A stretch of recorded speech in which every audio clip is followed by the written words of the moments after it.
understandable. There are things that are going to be a little bit triggering today. So let's, without further ado, get into our presentation today. Go. This training is intended to empower and strengthen your ability to survive in an active shooter situation. No matter where you are located, this is meant to prepare you, not scare you. Concepts that we're going to be talking about today are run, hide, and fight. And just understand that hoping isn't a very effective strategy. What is an active shooter? The FBI defines an active shooter as one or more individuals engaged in killing or attempting to kill people in a populated area. The active aspect of the definition inherently implies that both law enforcement personnel and citizens have the potential to affect the outcome of the event based upon their responses to the situation. Training is the key component. And that's why we're doing this presentation today. We're going to get into a video now. All right. If anyone feels that they are unable to watch it, I'll give you just a couple seconds to step out of the room if you need to. I believe it's supposed to be the video at that point. Let me just check on that. Oh, there we go. Enable content. I'm sorry about that.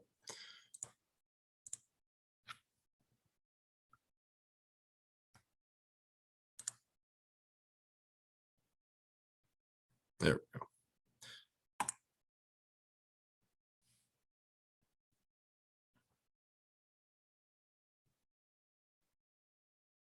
Hello.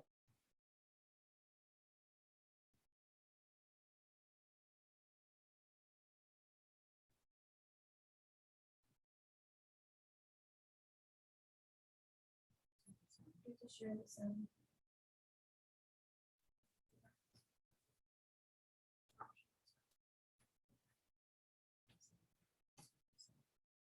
The video does not have sound. Okay. All right. I might have to enable. Okay. Stop sharing the screen, reshare it with sound. Okay.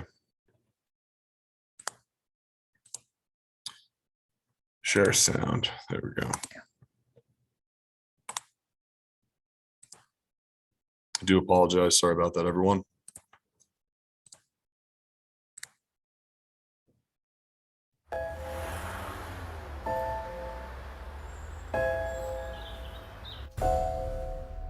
It may feel like just another day at the office, but occasionally, life feels more like an action movie than reality. The authorities are working hard to protect you and to protect our public spaces.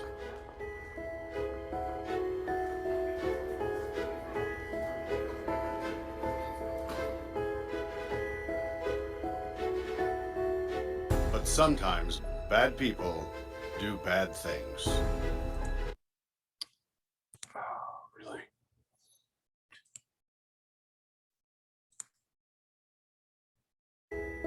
But the devastating effects are the same.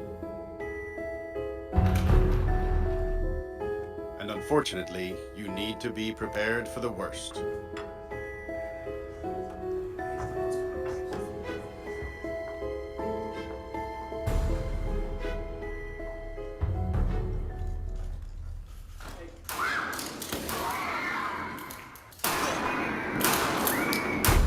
If you were ever to find yourself in the middle of an active shooter event, your survival may depend on whether or not you have a plan. The plan doesn't have to be complicated.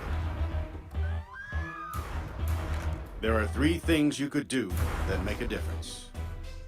Run, hide, fight. First and foremost, if you can get out, do. Always try and escape or evacuate, even when others insist on staying. Encourage others to leave with you, but don't let them slow you down with indecision. Remember what's important, you, not your stuff. Leave your belongings behind and try to find a way to get out safely. Trying to get yourself out of harm's way needs to be your #1 priority. Once you are out of the line of fire, try to prevent others from walking into the danger zone and call 911.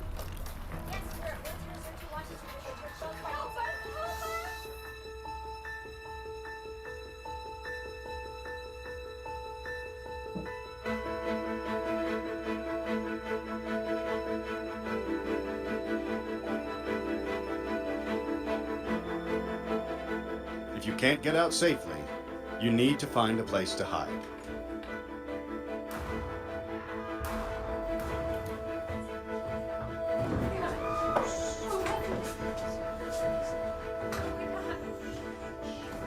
Act quickly and quietly. Try to secure your hiding place the best you can. Turn out lights, and if possible, remember to lock doors. Silence your ringer and vibration mode on your cell phone.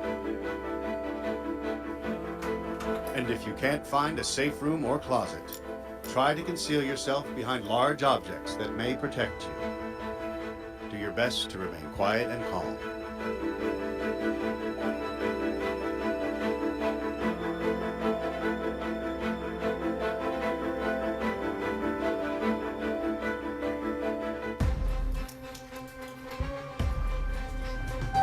As a last resort, if your life is at risk, whether you are alone or working together as a group, fight. Act with aggression. Improvise weapons. Disarm him. And commit to taking the shooter down, no matter what.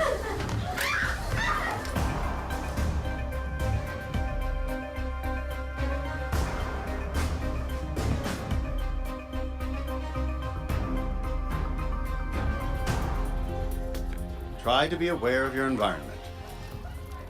Always have an exit plan.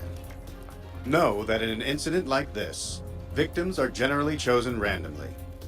The event is unpredictable and may evolve quickly. The first responders on the scene are not there to evacuate or tend to the injured.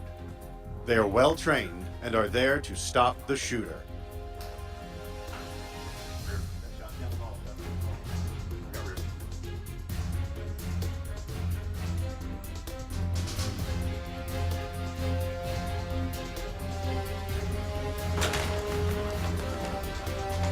Your actions can make a difference for your safety and survival.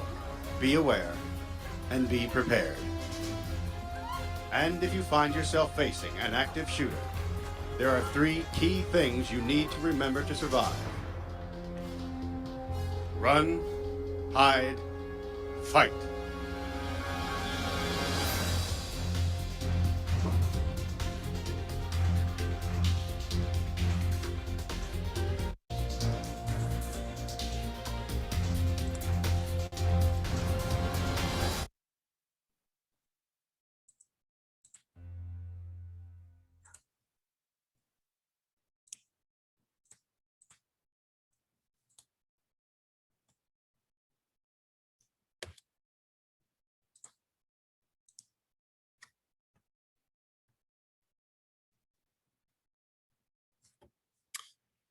All right, so I do understand that video is tough to watch. It really kind of puts things in perspective that this does. All right, we'll be moving on. So run, hide, fight is the concepts that we'll be talking about today. It is a common sense, easy to remember action training words. It's federally recognized terms standard in active shooter response training for law enforcement and civilians. All TCNJ police officers are required to train in active shooter drills at least twice a year. And that is the minimum that TCNJ police officers actually do. We also attend monthly trainings with Mercer County Rapid Response Team, where we have officers actually go over a multitude of different aspects for active shooter response. We're going to look at a couple of case studies, a couple of different incidences of active shooters. We have the Sandy Hook Elementary School shooting, which occurred on December 14th, 2012. 571 total students, faculty, and staff were in the school. 26 victims were killed, 6 adults and 20 children. 2 other victims were shot in the legs. The shooter was in the school for approximately 5 minutes before he committed suicide. The police were on scene 4 minutes after the shooting began. 154 gunshots were fired in less than 5 minutes. So oftentimes the acoustics are distorted when shots are being fired. The first officer on scene actually believed that the shooter was on the roof, just based on how the shots were reverberating. That's what led him to believe that. Social media initial news reports are also not often accurate. The school principal had a response plan for an active shooter event, and they trained on it 3 weeks earlier. There were many survivors because they reacted to their training. Let's see if I can move this real quick. Motive of the shooter, or movement of the shooter. Principal and psychologists were killed as they entered the hall upon hearing gunshots, but not before they were heard yelling, "Shooter, stay put." The lead teacher was shot in the legs. Then there was a retreat into the conference room, and the shooter was denied access. The secretary and nurse both hid under a desk in front of the office.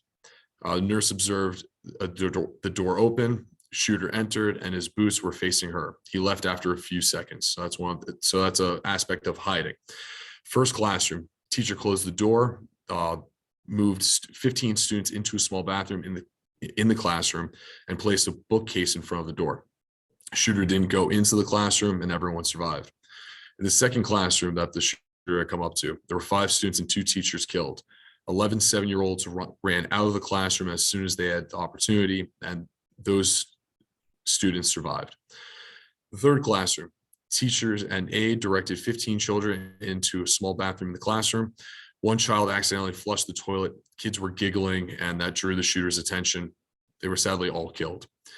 The shooter was going back toward other classrooms when police arrived, and that is when the shooter ultimately committed suicide.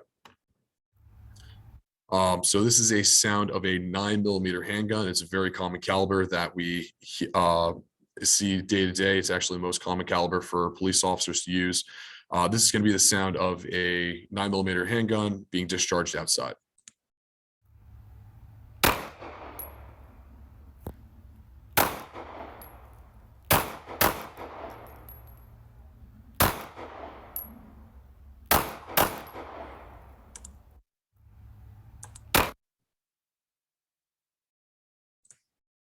All right, we're going to get into a testimonial from one of the teachers that was there. As we have said all day, we have met people who remind us what teachers do, how much they care, even in the face of terror. And I sat down with a first grade teacher at that school, Caitlin Roig. She heard gunfire, large windows exposed her classroom, so she managed to rush 15 small children into a tiny bathroom to try to save their lives. I put one of my students on top of the toilet dispenser. I just knew we had to get in there. I was just telling them it's gonna be okay, you're gonna be all right. I had pulled a bookshelf before I closed the door in front of it. So it was we were completely barricaded in. I turned the lights off. Did you tell them to be quiet? Did you worry about one of them? No, I told them to be quiet. I told them we had to be absolutely quiet. Because I was just so afraid that if he did come in and then he would hear us and then he would maybe just start shooting the door. So I said, no, we just have to be absolutely quiet. And I said, there are bad guys out there now. We need to wait for the good guys. They're coming down. I wanted us to be okay. And I'm so saddened that there are people who in this situation are not okay. And my heart goes out to anyone who knew them and was a part of their lives. I just can't imagine. Did they cry? No, if they started crying, I would take their face and say, it's gonna be okay, show me your smile. I really tried to and one of my students was, would say things like, I know karate, so it's okay, I'll lead the way out. They really said to you, we want to go home for Christmas. Oh yeah. Yeah. Mm-hmm. Yeah. Or I just want to hug my mom, or just, things like that were just heartbreaking, and in my mind, because you're hearing, I've never been a part of something obviously anywhere near this traumatic, and so I'm hearing the gunfire in the hallway, and I'm thinking in my mind, I'm the first classroom, why isn't he coming? I'm thinking we're next, and and in my mind I'm thinking, as a 6-year-old, 7-year-old, what are your thoughts, what are your, and I'm thinking that I have to almost be their parent, I have to tell them, so I said to them, I said, I need you to know that I love you all very much and that it's going to be okay, because I thought that was the last thing they were ever going to hear. I thought we were all going to die. You know, and I don't know if that's okay, you know, teachers and, you know, but I wanted them to know someone loved them, and I wanted that to be one of the last things they heard. Not the gunfire in the hallway. It's just so horrible. So horrible. Horrible. How did you know you were going to be okay? What I happened? didn't. What finally happened was the gunfire stopped. The gunfire wasn't that long, so that stopped. But I said, no, we're not going anywhere. We're staying here until someone good comes in. Gets us out. So eventually, what happened was the police came and started knocking, and obviously, I mean, I was completely beside myself, and I said, I don't believe you. You need to put your badges under the door. So they put their badges under the door. I said, if you're really a police officer, then you would have a way to get in here. You would have a key, or you would have gotten it from the janitor. If everything's okay now, you would have found the keys. So he had the keys, and he found the right one, and he unlocked the door, and then they brought us out to the firehouse to meet up with the rest of the teachers and students, waiting for parents to come and pick them up. I think there are a lot of people who want all the teachers to know how much it means to them, how much they care about their children. Mm-hmm. How could you not? Thank you. Thank you. And she only spoke, she said, because she wants us to know this is a school of teachers who care so much about each other and their students. She wanted to pay tribute to all of them tonight, and she is praying for all those who are grieving.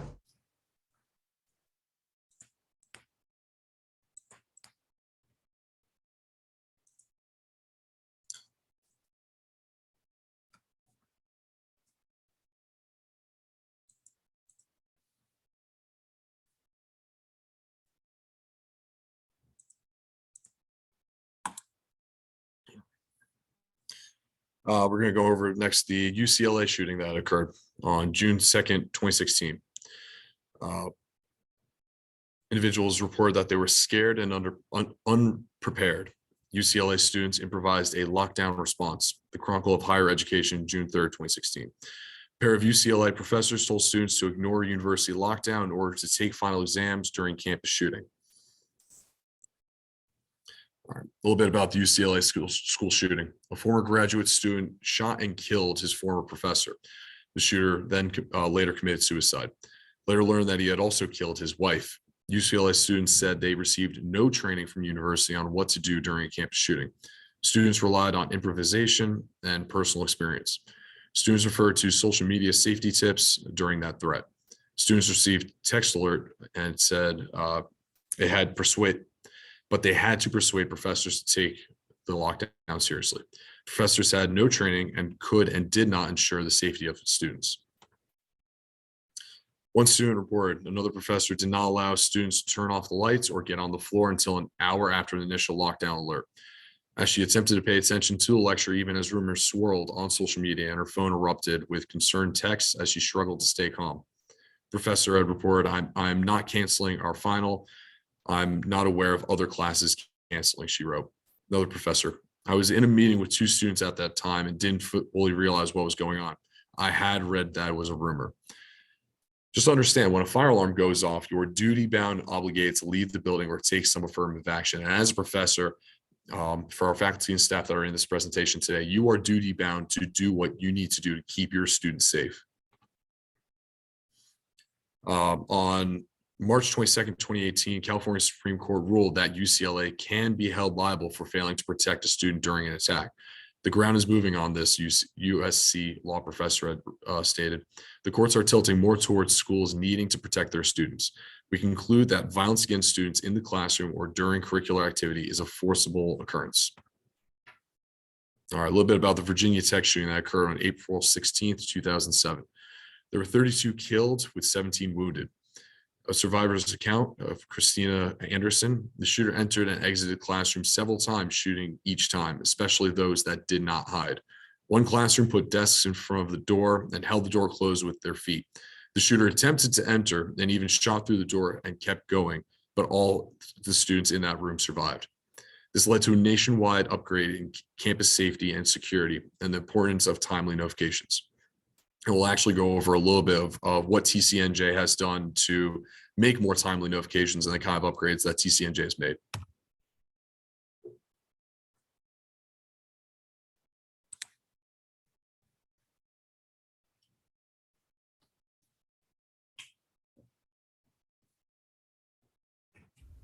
We heard the first shots at around 9:40 a.m. I was sitting on the wall of the classroom, so in the hallway, and I could hear the shots getting closer and closer very quickly. I mean, there was only a few seconds between the first time we heard them and when he actually walked in. To me, it sounded like an axe being taken to a piece of wood.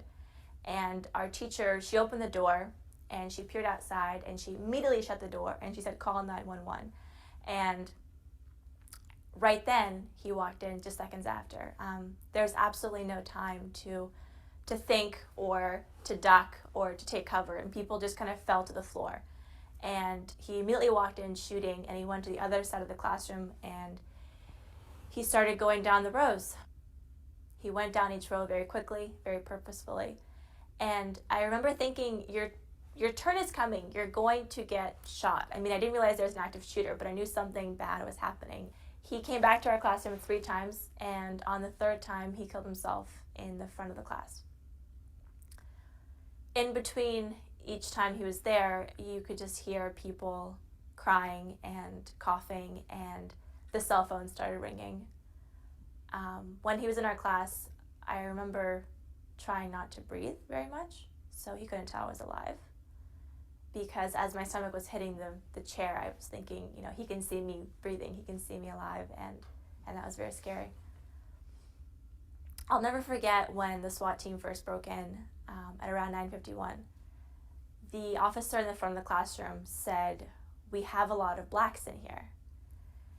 And at the time, I couldn't comprehend what he was talking about, but he meant triage codes. And I remember looking into the girl to my right and realizing, you know, what black meant.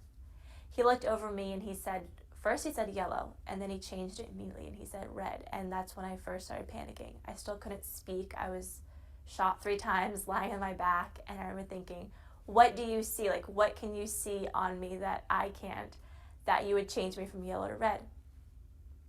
He killed 12 people in my classroom, including our teacher. Your perspective on life and your attitude and your relationships definitely changes after you experience something like this. I noticed very quickly after the shooting, just my outlook on things, my behaviors, my attitudes, what I valued really shifted and has changed dramatically. You're much more grateful for small things in life. You look at people differently. You appreciate traffic a little bit more because at the end of the day, you get to be there. You get to experience traffic. You get to feel, you know, the frustration of being alive, and that's something that we can never forget to not take for granted.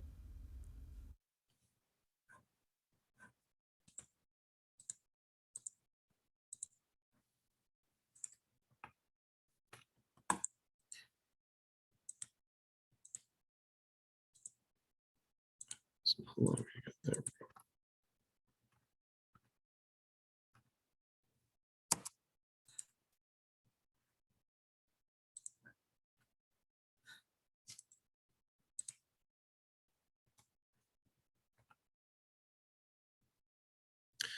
All right, a little more recently with Uvalde, Texas, on May 24th, 2022. The 18-year-old suspect was a student of Uvalde High School in Uvalde, Texas. It had been reported that the shooter showed warning signs. These included posting images of weapons on social media. It was also reported that an AR-15 style weapon was used in the massacre. This is the same military style weapon used in the tragic shooting at Sandy Hook Elementary School.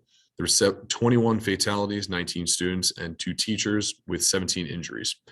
The Texas Department of Public Safety contacted the Advanced Law Enforcement Rapid Response Training Alert Center soon after the attack to assess the law enforcement response. All right, a little bit of a timeline for what occurred that day. At approximately 11:29 a.m., a teacher yelled for students to get into their classrooms, and 911 call was made about the car crash. At 11:31 a.m., the shooter walked through the school parking lot. 11:32 a.m., the shooter fired shots outside the school. 11:33 a.m., the shooter entered the school. From 11:33 to 11:36 a.m., the shooter fired an estimate of 100 rounds inside the school. At approximately 11:35 a.m. is when Uvalde police entered the school. At 12:50 p.m., officers neutralized the shooter. All right. Faculty and staff, students will be looking for direction from you. Need to start asking these questions. Are they gunshots you hear? Where are they coming from? Are there people running, screaming? What direction are the people running? Are the people describing or saying anything as they are running? Are they running away from where you think the gunshots are coming from? Do you have time to run, and where? What direction? Should you deny and hide and try to lock the door and barricade your location? Should you get prepared to defend or fight for your life? All right, a little bit about our campus. You need to understand where you are on campus at all times and what kind of environment you're in. All right. Understand where there are windows. Is there a point of entry that you could potentially climb out of if you're on the first floor? Understand what the hallways look like. Do you have visibility going into the hallway from your classroom? Are there little alcoves in the building that you could potentially hide in? You've probably seen this around campus. In just about every single classroom, there is a emergency management booklet. I think there's one directly behind me here. That goes over emergency responses to a whole host of different occurrences that could happen here on campus. Be prepared to act. If it sounds like gunshots, start acting. You might be the first person or authority aware of the active shooter. You're to either call 911 or use the direct line to campus police. That's 609-771-2345. As I'm going over this slide, please, if you don't have this phone number saved in your phone, take it down, take a picture of it, put in your contacts. Be aware of the activation of the campus emergency notices. Do you have a phone set up with the special ring to notify you of emergency calls and or texts? Are you signed up to receive TCNJ emergency notifications? I believe it was starting back in 2017 or 2018. We actually made it so that all students are opted automatically into the emergency notification system. You actually have to opt out of it. However, make sure that your phone that you have listed with pause is the most active or most recent phone that you have that can receive the emergency text notifications. All right. When thrust in crisis, we do not rise to the occasion. We rise to the level of our training. Okay. And to be honest, I believe this statement is actually you fall to level of your training. All right. You do what is most trained in your brain. You are not wanting to be stuck in a situation where you have to improvise. You want to be in a situation where you can act upon it without thinking. Failure plan is planning to fail. Training instills a confidence to survive an active shooter attack. Training can reduce or prevent casualties, whether at work, school, the mall, a movie theater, and anywhere else you may be. All right, a little bit of research. 69% of cases involving active shooters are over in just under 5 minutes. 23% ended in 2 minutes or less. The average police response is 3 to 7 minutes. 60% of active shooter incidents end before police arrive. There's a very popular saying, when seconds matter, police officers are only minutes away. So you need to be your own first responder in these situations. A little bit of breakdown of statistics of active shooters over the course of the last decade. 40% of active shootings occur in the business environment. 29% of these active shootings occur in schools. 19% of active shootings occur outdoors, and then in 12% of cases, it occurs in other locations. This is the breakdown for the active shooter relationship to victims. 41% of the time, it is in a professional manner, and that reflects what we have seen with the where they occur in businesses. 22% of the time, the active shooter does not have a relationship to the victims. 23% of the time, there is an academic relationship with the victims. So that whether that be faculty, staff, or other students, 9% of the time it falls under other, with only 5% of the time it being a familial relationship with the victim. All right. So most of most active shooters are deliberate in their actions. And once the decision has been made, they are focused on the task at hand. Shooters have gone through a dehumanizing process in their minds before committing this act. An active shooter will believe that the people that they are inflicting violence against are not human. They have basically dehumanized. They no longer see their victims as people. Active shooters typically don't verbally engage their targets during the attack. Motivations range from retribution for a perceived injustice, full-blown acts of terror, or achieving a social or political goal. All right. A little bit more about these active shooters. They are bullies that have been bullied. This is reported 71% of the time. Over half the shooters commit suicide after they have murdered their targets.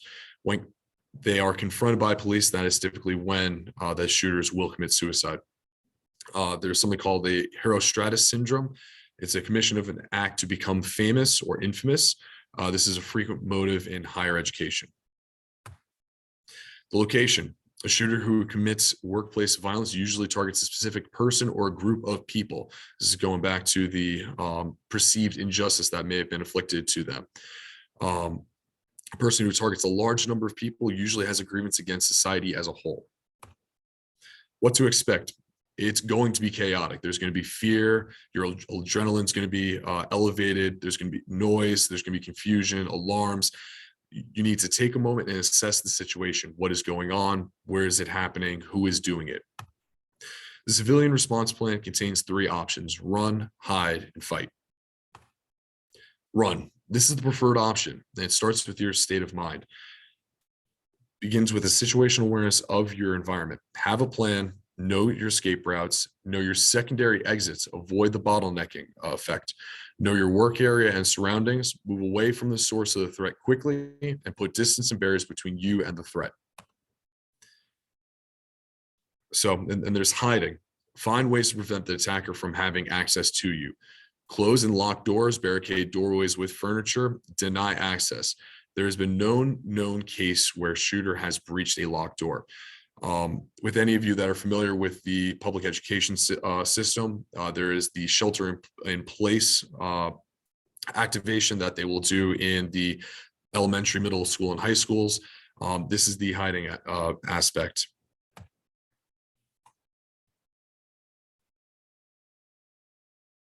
So this is a testimonial from one of the students who was involved in the Virginia Tech University shooting.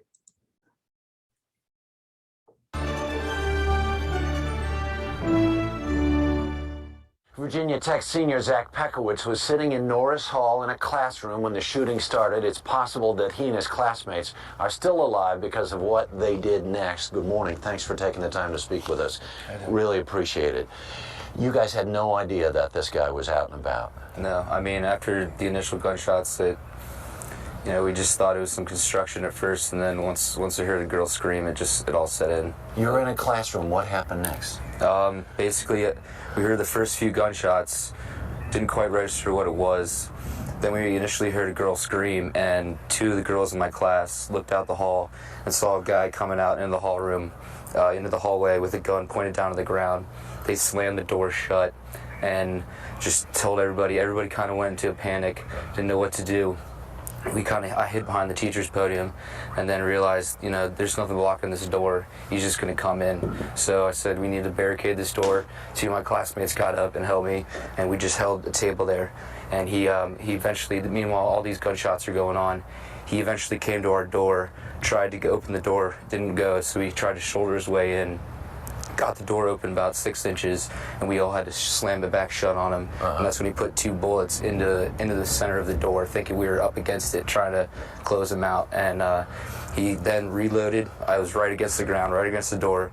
He reloaded his clip, and I thought he was coming in for a second round. But for the grace of God, he just kept going and didn't try to get back in there. How many kids were in the classroom? There's 11, including me. How are you doing this morning? It's all kind of surreal. I'm just still kind of setting in, It's hard. The adrenaline that must have been pumping through there. I mean, your life was really at stake, and so are the lives of those other kids. Could you describe could you see his face? Could you see what was his demeanor? I didn't hear a word from him, and I didn't see him at all. I was just trying to push that table up against that door. Right. Did you have a chance to talk to your parents, to your loved ones? What kinds of things did you talk about last night? I mean, they want to come and get me, but I just need to be here with my friends and just kind of work it out on my own. Yeah. Have you broken down since last night? You're beginning to realize, it looks to me like you know what almost happened to you.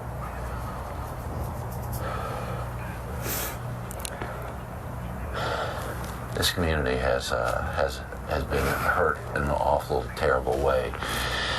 I can't imagine any of you had any idea that anything like this could ever happen here. Never thought in my wildest dreams I'd be in a situation like that. You're one lucky guy to be alive, and the folks who are in that classroom have you and your friends to thank for thinking fast on your feet. Thanks for taking the time to just speak with us this morning. Take care of yourself, all right? Thanks. Okay. Zach Packowitz.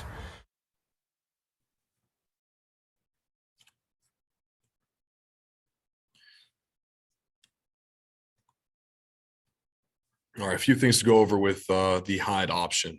Turn off the lights. This gives the appearance that the room you are in is empty and that the shooter may move on. If the shooter does gain access into your room, the shooter will be coming from a light area to a dark area, giving you the advantage of sight over the shooter if forced to defend yourself. Remain quiet and out of sight. Silence your phone. Understand that there is a difference between cover and concealment, and we'll go over that a little bit. The shooter is looking for easy targets or soft targets, all right? A soft target or an easy target is someone that they can get to quickly. Playing dead is a very risky option, and we saw that earlier. Having a plan to fight if your hiding spot is discovered. Prepare to defend yourself. All right, now we'll go over the last option in the fight. This is the fight option. This is taking action. You have a right to defend yourself if you believe your life is in imminent danger. Barricades will require the shooter to take at least one hand off his weapon and give you an opportunity to defend yourself with the shooter at disadvantage. If I can, it's not showing that part. Prepare to fight for your life. In most situations, the shooter is outnumbered by the victims 10-1 or 21 or even 50-1. Use improvised weapons, fire extinguishers, printers, heavy staplers, scissors, broom handles, and attack the shooter's weak spots. If you can find a pair of scissors, if you can find anything to give you an advantage or at least a bit of an edge against the attacker, you need to do that. One of the things that you can do even just with your keys is balling it up in your hands and making an improvised sharp striking implement just like that.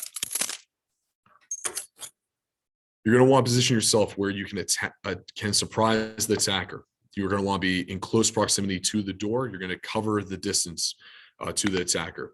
The change in the lighting conditions as well as the additional obstacles placed in the way of the attacker will give you the small window of opportunity to attack.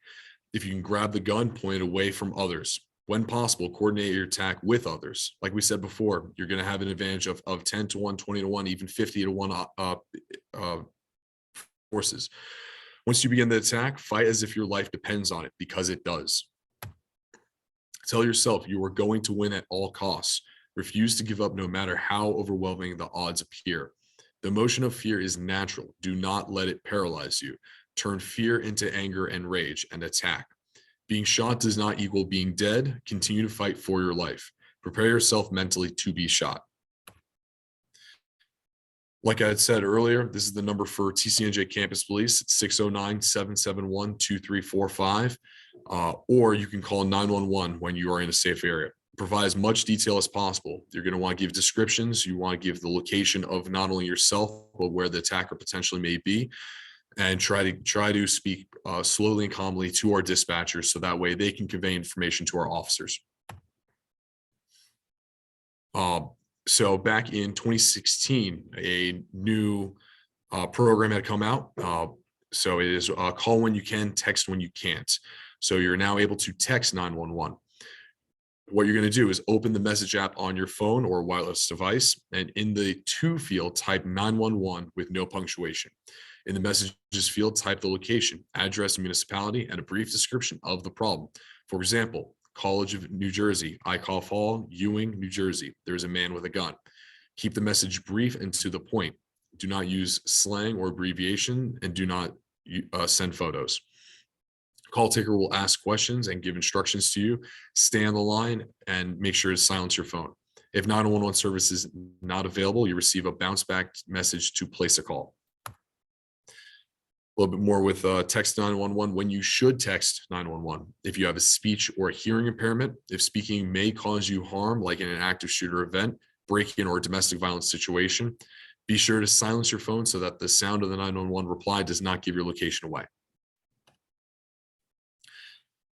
So for police officers, we're going to talk about what our job is. The first priority is to confront the shooter, bypassing the wounded and confronting the shooter. Our objective is to stop the killing, first and foremost. Understand that these scenes will be chaotic. Try to understand try to understand the scene from the police officer's points of view. They might not know who you are. Officers have been trained to treat everyone as an unknown until they have positively identified you as no threat. Officers will be experiencing the same high levels of stress that you are feeling. Just like the general public, some handle these situations better than others.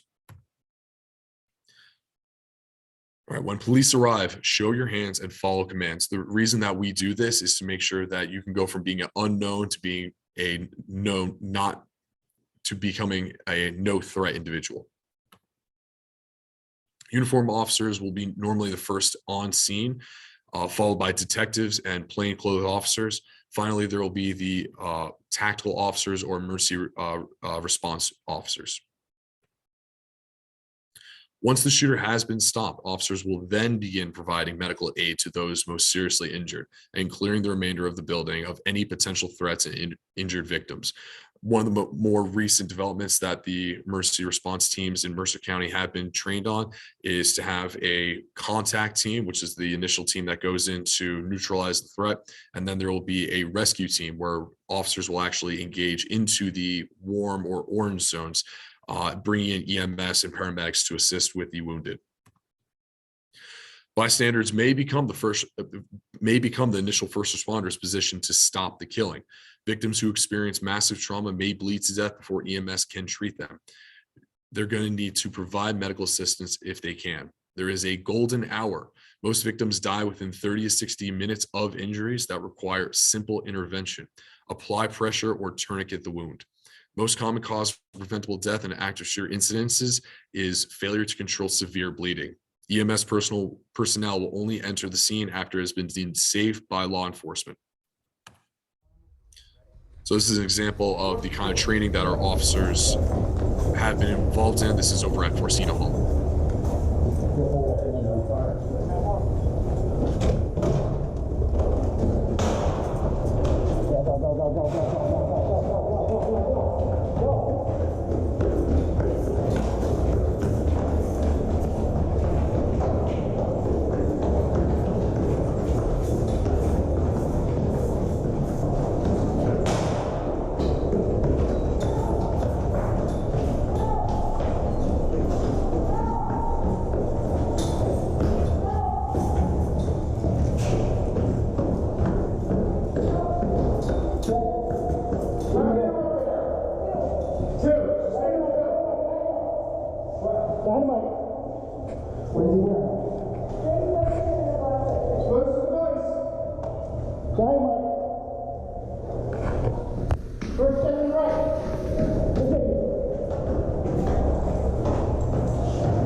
You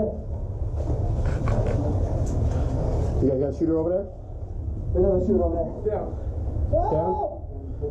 Index. Magazines out. Weapons decocked. You can see that our officers go through very extensive training. This is a simulated environment in which we are trying to create as much chaos as possible, so that way we are prepared for the chaos that can and will occur at an active shooter situation. Know your surroundings, utilize situation awareness, and have a plan. Use willpower and choose to survive. Remember, run, hide, fight. Expect that even if you escape the event unscathed physically, you will more than likely experience both mental and emotional trauma.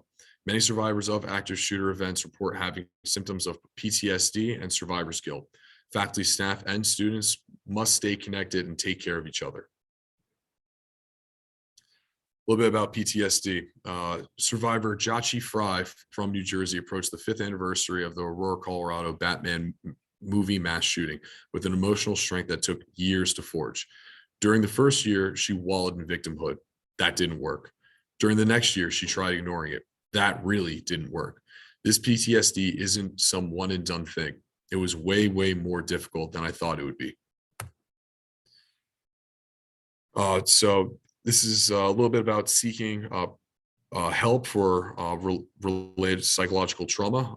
Understand that student counseling and psychological services are held here at TCNJ. That is our CAPS. You can also reach out to human resources. They'll be able to assist with finding resources for you. A little bit about warning signs. Understand the behaviors versus the personality of an active shooter. There's a concept called leakage concept. This is a behavior where the shooter will be attempting to recruit collaborators. They'll be warning others to stay away potentially. They may be bragging about plans. There may be other indications of violent intentions. Understand that the personality of this shooter is potentially disempowered and disengaged. There may be feelings of failure. If time-sensitive and urgent, please call campus police at 2345-609-771-2345 or contact us via 911. If you do believe that you have concerns, submit a care team report online from the TCNJ website by accessing the Counseling and Psychological Services section. So you'll go to the TCNJ Cares Reporting Form, Faculty and Staff Guide to Students in Distress. Contact the Dean of Students, Counseling and Psychological Services, or any staff member in Student Affairs to consult. Please never doubt yourself. Your information is always important. Understand there may be an assumption of goodwill, that there is a denial that appears someone familiar is capable of such extreme behavior. You may be writing off these extreme sentiments. When questioned about statements, the person responsible may take it back. There's an assumption that no one would announce plans publicly. There may even be a diffusion of responsibility, the bystander effect. You know, we see this with medical situations where everyone's gathering, everyone's looking at the medical event that's potentially occurring, but no one's helping because they believe someone else would. I always wondered why somebody didn't do something about that. Then I realized I am somebody. At this time, this is the end of our presentation. I'm going to bring up the chat and access that. Okay, all right. If anyone has any questions, comments, or concerns, you can reach out to our Chief of Police, Timothy Grant. His email address is tgrant@tcnj.edu. If anyone ever has any questions, they can also reach out to us at tcnjpd@tcnj.edu. If you ever want to sit down with an officer, ever have any concerns, ever have any comments that you would like to have us know about, please reach out to us. Your comments, your input is vital to protecting our campus here at TCNJ.